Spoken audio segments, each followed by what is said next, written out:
What's up, everybody? Welcome to SLC Puck. I'm your host, Austin Facer, and after many technical delays, I can still hear a little bit of an echo in my ear. Can you hear it as well, Sam? A tiny bit, but I think when your music's gone, it might be It might normal. go away, right? We've tried to get this episode recorded about 4 times now, and we've been encountering technical difficulties, some caused by someone in the room, me, and some, I think, just has been the result of some frustrating technologies here. In fact, as I turn the music down, I can hear it a little bit better here. Okay, I think we're cooking now, a little bit, all right? Hey, welcome to episode 109 of SLC Puck. I can still hear the echo a little bit. Can you hear it? You sound fine. I sound fine. Okay, maybe I'm just too much in my own head. Here's the thing. I'm just so excited about this technological breakthrough that we've been Technological advancement. Yeah, advancement. Thank you. Yeah, it is a breakthrough, though, in a lot of ways. Well, you're hearing this now, folks. You're hearing a second microphone and a second camera being added into the equation. I think this is a first for podcasting. I don't think anybody's ever thought to have 2 microphones going in the same room at the same time. So I'm happy to introduce a new feature to SLC Puck.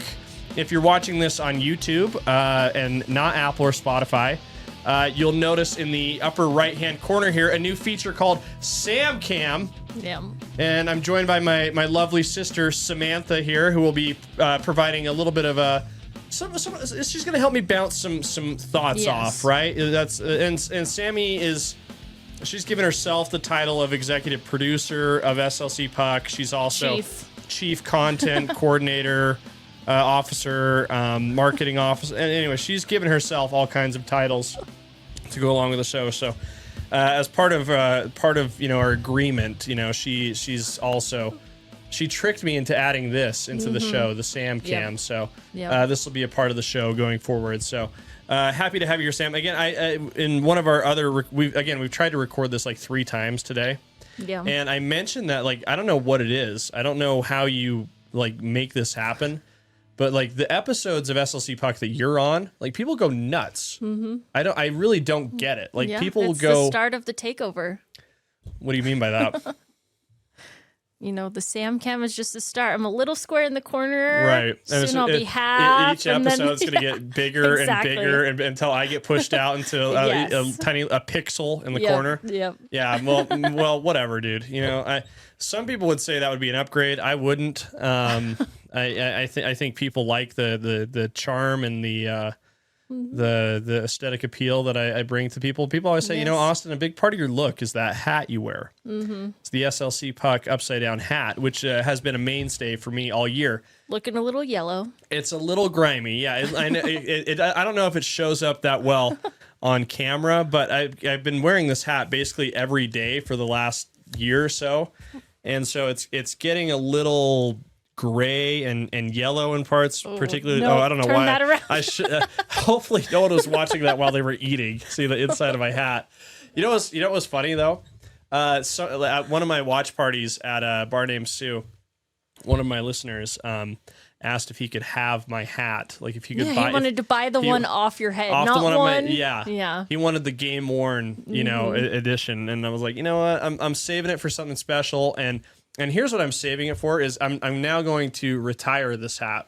Wow. And put it in a place of honor somewhere here in the new and improved SLC Puck Studios. And I'm going to do so with kind of a dramatic ceremony right now. And so without further ado, I think what we're going to do is have a changing of the guard, move from one hat to the next right now. So again, I know this is going to be really emotional for you and for everybody else out there. So here we go. I'm gonna remove the hat for the final time. There you go. I'm not gonna show the inside again because it's gonna make people vomit. But there you go. I'm gonna put the hat in a place of honor. We'll get it. We'll figure it out later. And replace it with the new hat for this season. Boom! Right there. Big Tusk energy. That's right, Sam. Big Tusk energy that's the lifestyle brand that's going to power SLC Puck, send us into the future. I do have this term trademarked to be printed on hats and T-shirts, so I don't want to see anybody else doing this, especially not you fanatics. You know, Michael Rubin and those guys. You know, are going to steal my idea. But hey, I've got the power of trademark attorneys behind me. Yep. But hey, I know you're thinking like, Austin, that's a cool hat. Where do I get that? I'll show you where. SLCpuck.shop right now. Got all the Big Tusk Energy stuff for you. Everything's less than $25, just part of the Founding Herd special right here. So a lot of good stuff there. So go ahead and check that out. It's a great way to support the show. And you know, it's been fun to be a part of this off season. You know, the Mammoth name is rolled out. Big Tusk Energy is rolled out, which was I think just as exciting for people to see Big Tusk Energy become a thing. You know, Stanley Cup playoffs are going on right now. Sam, how's your bracket going? My bracket is busted, and my second chance bracket is busted. I'm just enjoying now. No pressure, just enjoying these games. I mean, the games are really good. I mean, like we're talking to you guys right now on Sunday, May 18th, and I have on my other screen, I can see the Panthers Maple Leafs game going on right now. I'm talking to you guys about 6:36 p.m. here in Salt Lake City. But the story last night, you know, the Winnipeg Dallas game was definitely Mark Scheifele. You know, his father passed away earlier in the day, but Scheifele gutted it out and put on the uniform and you know, had a great game for his team. Scored a goal for the Jets to open the scoring, but also, unfortunately, you know, took a penalty at the end of regulation that carried over into overtime, ultimately resulting in a goal for the Dallas Stars, who move on to the Western Conference Finals to play the Edmonton Oilers. So it was kind of a interesting, cool sports moment there, though, wouldn't you say?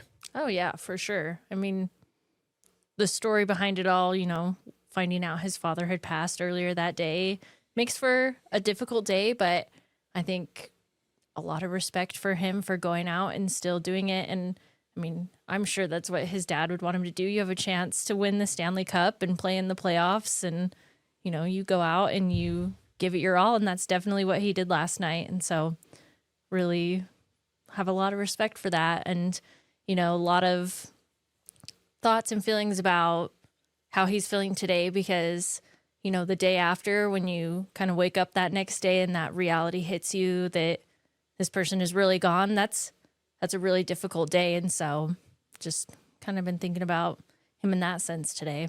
Yeah, we know that all too well, don't we? I mean, we talk so much on the show about like how much hockey really is like kind of like the ultimate family sport, you know, like the idea of like the hockey dad is such a real thing. And, you know, it's just, I don't think that a lot of those guys in the NHL would be there without their dads. You know, I think that's, I mean, certainly, you know, like our dad was such a huge part of, you know, our hockey life. You know, he was trustee at Viewmont, very involved with DCYHA. So, you know, for those guys who make it to the NHL, it's got to be like just like I'm sure they feel like they owe their dads and their families everything. You know, they do those mentors trips for a lot of teams do, and I think a lot of the guys end up taking their dads with them, you know, on these trips. And you know, yeah, just like you said, I think for Scheifele, you know, I think like I'm sure he feels like he made the right call, and I think his teammates really appreciated it. And you could see like the handshake line, you know, like even the Dallas players were pretty emotional, like, you know, with the respect they had for Scheifele, and every one of them said something about him and his family. You know, those guys, a lot of those guys just know each other for years. So yeah, it was kind of a very very interesting moment and kind of a story there. But you know, obviously like the full range of sports emotions were there. You know, there was like the story leading up to it, you know, that was, you know, being told very well. And then the goal felt like such a storybook moment, you know, something out of a movie.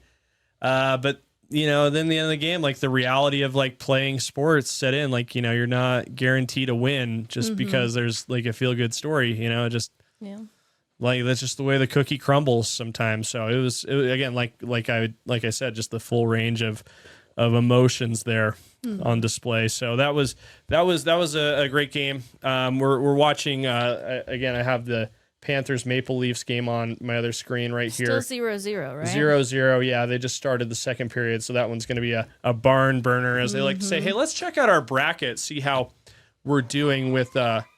Here, the dogs are going crazy upstairs. The dogs want everybody to know how they're doing as well. I wonder if you guys can hear that.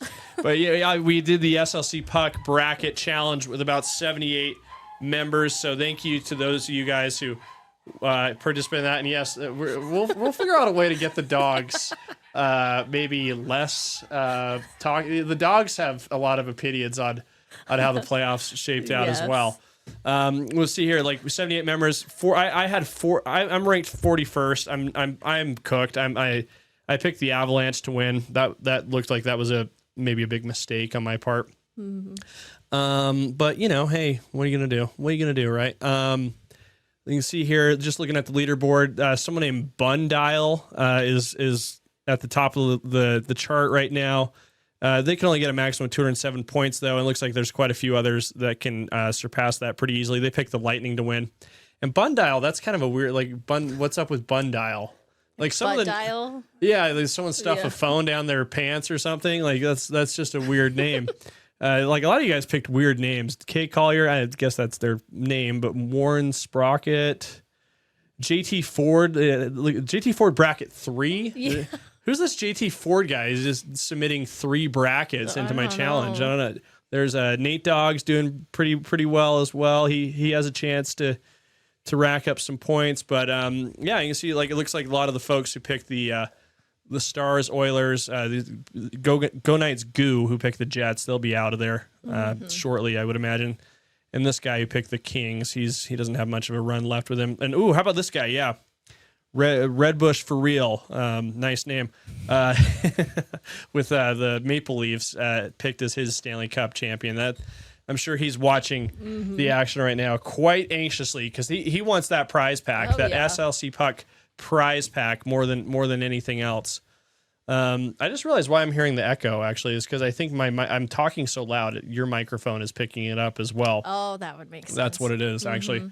But hey, that's the bracket challenge. Well, this is such a big game right now between Toronto and Florida. I think a lot of people here in Utah are kind of watching that with a bit of interest, especially considering the rumor that Mitch Marner might be tied to the Utah Mammoth, as a big acquisition this offseason. But I'll tell you this, Sam, and I know you love. I know I'm not one to share my opinion with you, all that often. The right opinion, yes. Excuse you? You're always right. Yeah, thank you. Yes, it's the music to my ears. That's exactly what I wanted to hear. But I think I don't know. I think I want to see how Marner does in this game. I think there's been like a lot of criticism of him in this series. I don't think he's been like as engaged as people are hoping. I think like he hasn't been taking nearly as many shots. If you listen to like the What Chaos podcast, I know you. I only want you listening to one podcast. Yeah, it's this there's one. only one hockey podcast out there. Listen to it on a loop. Yes. All right, let's get those numbers up.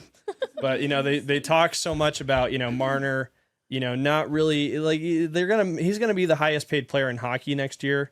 And I think that a lot of the criticism nationally is like, he certainly isn't earning that this series, that distinction. So like Toronto wins this game. I'd be interested in seeing how far he can take them even more. But this is like the inflection point for the Maple Leafs, and inflection's a word that I taught you not too long ago. You're welcome. Thank you. But yeah, I think this is something that we'll be watching very eagerly. But I know you've kind of been staying up to date on what's been happening at the World Championships in Denmark and Sweden. You've been keeping tabs on Chechnya or Czech Republic, whatever they're called now.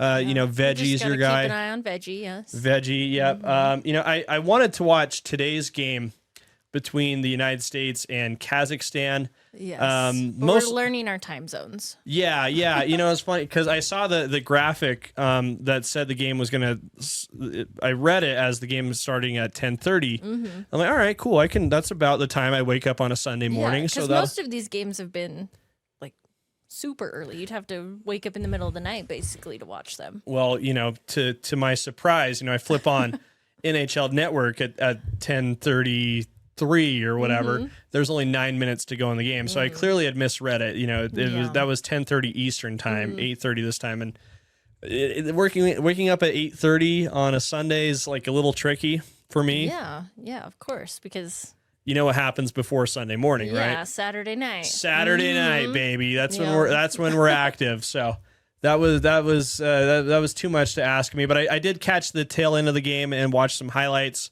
Michael Kesselring had a nice goal in that one. And you know, I was really disappointed that I didn't get to make as many Borat jokes as I was hoping to make. That was like kind of the big reason why I wanted to watch the game, was just to make Borat jokes on Twitter while doing so. But you know, I mean, can you imagine how many Borat jokes the fellows were making in the locker room? Oh yeah, I'm sure. Great success. Very nice. What's up, guys? If you're anything like me, you probably screwed up Mother's Day by not getting your mother that special something she deserves. Well, I've got great news. There is a path to redemption, and it's by visiting our good friends Payne Anthony Creative Jewelers at Charlie Square and Jonathan's Jewelry in Cottonwood Heights. They've got some of the most incredible jewelry. They've had this like vintage jewelry buying event going on where they've got some like incredibly unique pieces that you can't find anywhere else. Go over there, check it out. You'll get something that'll get you back in your mom's good graces. And if you're like, oh, but money's a concern, guess what? Good news. By listening to SLC Puck, you can get $100 off of your purchase at either one of those locations. Again, Jonathan's Jewelry in Cottonwood Heights, Payne Anthony Creative Jewelers at Charlie Square. And just to sweeten the deal even more, we've got this great raffle we've been doing for quite a while now. You scan this QR code in the corner, you'll be prompted to send a message, hit send on that sucker, and you'll be entered into our raffle for a $250 gift card. We've been giving these out like hotcakes lately. So many winners, so many people getting in on the fun and getting a great deal on some incredibly good jewelry that your mother will love and forgive you for being such a goofball and not getting it when you should have. And it's partially on me. I should have reminded you as well. So anyway, get there, get to those jewelry stores, get the good stuff, and tell them SLC Puck sent you. And let's get back to the show. Yeah, I mean, I've never seen Borat, but I do know. Like the phrase does sound familiar because I've heard other people say it. But how is that possible? That was pretty good. I was pretty impressed with your. Thank you. I appreciate that. How is that possible? You've never seen Borat? By the way, I don't know. It wasn't on Dad's list of like. Dad liked that movie though. Dad liked that movie quite a bit. It was never in the loop. Yeah, in the living room. Yeah. Well, anyway, goal by Michael Kesselring, and I'll tell you this, Sam. I like Michael Kesselring. Oh yeah, he's become like a big fan favorite, like the king, right? Yeah, king of the castle, king of the castle. That's a line from Borat, by the way. He scored a slick goal and. I don't have the highlight pulled up, but yeah, I'll tell you what I like about Kesselring though, and I noticed this watching this last season was, you know, he's just like kind of fearless in a lot of ways. Like he skates the puck super hard through the neutral zone.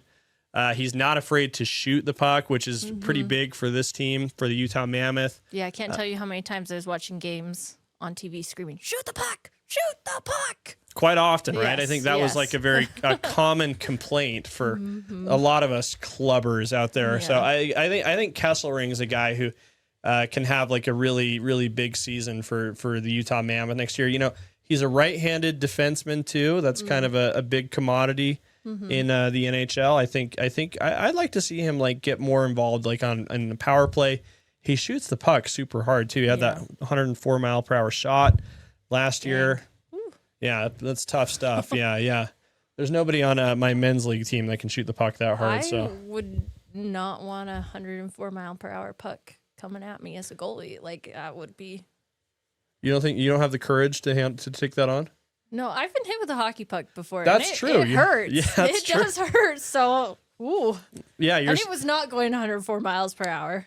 I'm glad we got to right that wrong because Yes. that was when you were scorekeeping for the Viewmont hockey team, and I believe we were playing Davis County Independent that game. That puck was shot by Mr. Avery House, who I think is a listener of the show. I don't know if you remember this. We when we went to the first game, Yes, Avery he was just sitting like right next to us. Weirdly, basically. yeah. And so, like anywhere you could be. Yeah, and I'm like, listen, dude, you hit this. This is Sammy.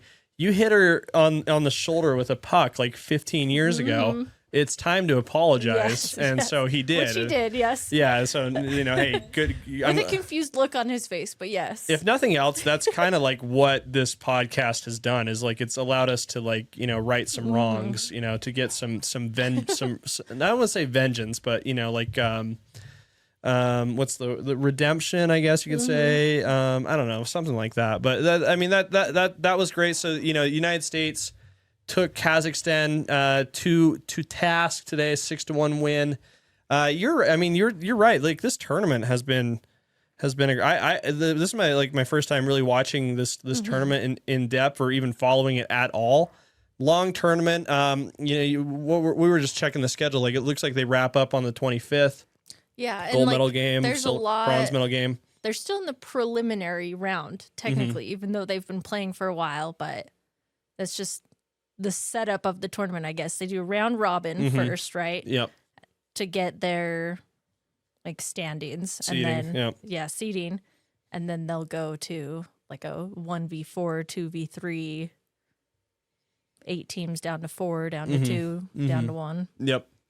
And so let's check the schedule again really quick here. So looks like preliminaries are going to wrap up on Tuesday. They'll move to the quarterfinals on Thursday.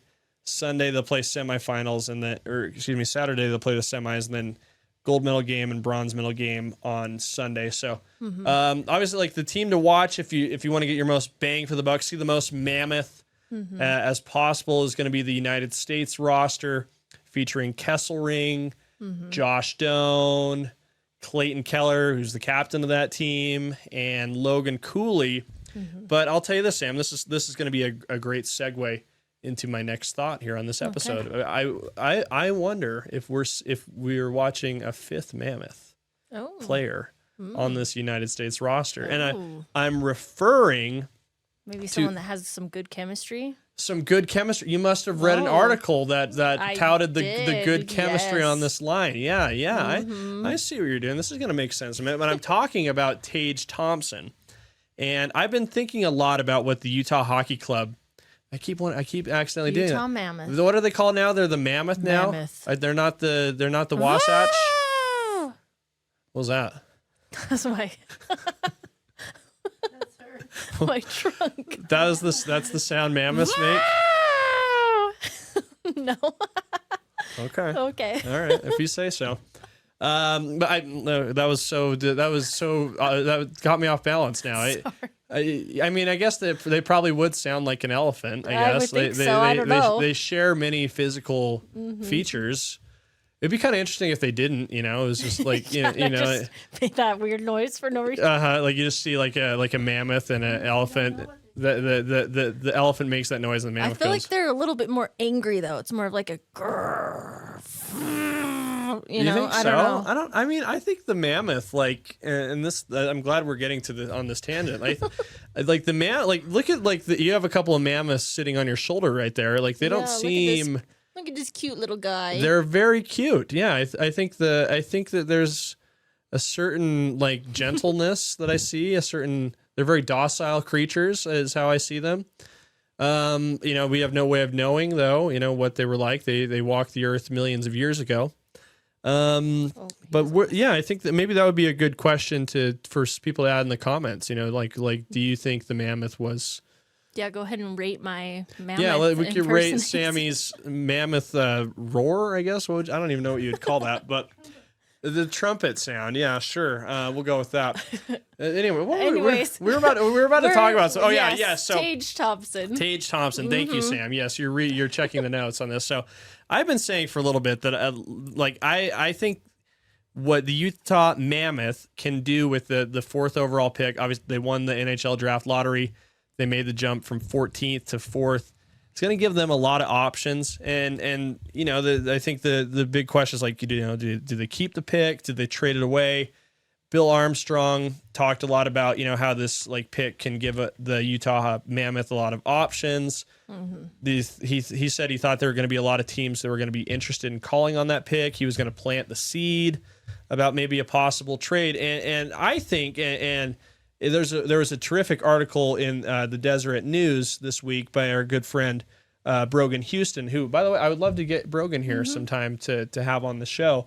The 4 players the Utah Mammoth could get by trading the 4th overall pick, and the guy that I've kind of thought was the most interesting option is listed first here in this article by Brogan, and I'll just read a little bit here. Aside from the ultra superstars, if Utah could steal one player from any team, it would probably be Tage Thompson. Here's why.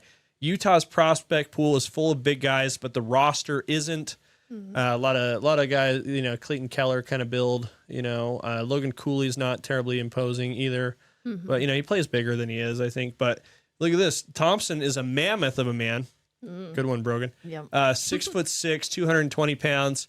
The way he can impose his will on the play often draws comparisons to Mario Lemieux. That's pretty good. He scored 44 goals this year on a Buffalo Sabres team. I believe that would have made him the highest goal scorer on the Utah Hockey Club as well.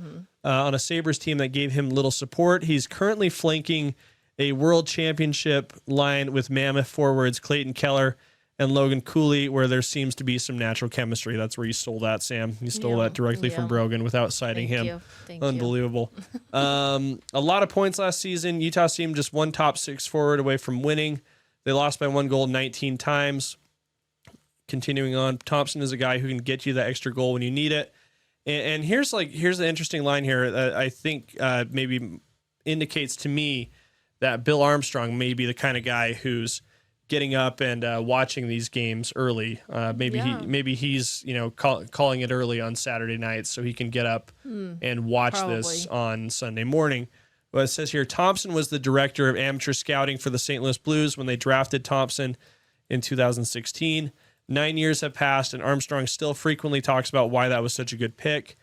Thompson's contract is one of the most team-friendly in the league, just over $7 million over the next 4 years. Coincidentally, the same cap hit as Dylan Guenther, and we've heard so much about what a good deal that's going to be for the Utah Mammoth. He doesn't have any trade protection until July 1st, at which point he gets a 5-team no-trade list. I bet you the Utah Mammoth will not be on that list. So I think that's a really interesting option there. I went ahead and had ChatGPT do some research for me, Sam. I'm so busy screwing up recordings of this podcast and painting the wall poorly and putting and thumbtacking things to the walls that I can't draw out trade scenarios as much as I would like to, but I sort of had some thoughts and I put it into the paid version of ChatGPT. Yes. And yes, it's an investment I make for the show and I write it off my taxes accordingly. But I think what ChatGPT kind of ran through some historical trades of this nature, guys like Borhavat, who I'm sure I said that one wrong, Jack Eichel, Ryan O'Reilly back in 2018. Jack Eichel traded in 2021 from Buffalo, coincidentally, to the Vegas Golden Knights. But according to, it's sort of the estimation here, what it would take to land a guy like Tage Thompson, to Utah, because they're not going to give him away.